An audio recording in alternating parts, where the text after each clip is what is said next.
এদিকে দেশে শিশুদের মধ্যে আশঙ্কাজনক হারে বাড়ছে হামের সংক্রমণ। ২৪ ঘণ্টায় ময়মনসিংহ, রংপুর, রাজশাহী ও খুলনা সহ দেশের বিভিন্ন জেলায় আরও কয়েকশো শিশু আক্রান্ত হয়ে হাসপাতালে ভর্তি হয়েছে। ময়মনসিংহ ও রংপুরে চিকিৎসাধীন আরও ২ শিশুর মৃত্যু হয়েছে। প্রতিনিধিদের তথ্য ভিডিওতে আরও জানাচ্ছেন ইউসুফ হাসান নাইম।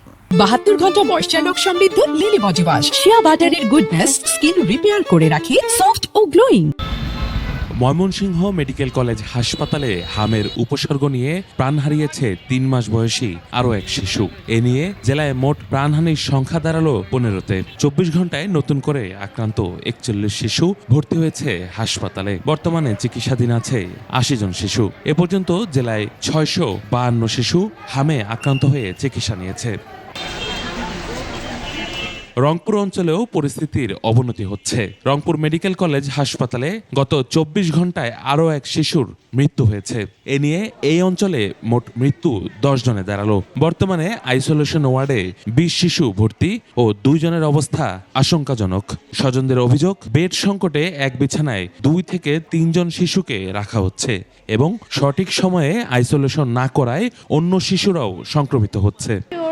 একজন র্যাশ বের হয়েছিল আর নিউমোনিয়া হয়েছিল, হওয়ার পর এখানে আসার পর আবার যে হামবার হয়েছে, এখন চিকিৎসা করতেছে, আগে সে একটু কমছে। রাজশাহীতে ২৪ ঘন্টায় ১৫ নতুন রোগী ভর্তি হলেও স্বস্তির খবর যে এই সময়েও কেউ প্রাণ হারায়নি। তবে জেলায় মোট মৃত্যুর সংখ্যা এখন পর্যন্ত ৫২ জন, যা দেশের অন্যান্য অঞ্চলের তুলনায় বেশ উদ্বেগের।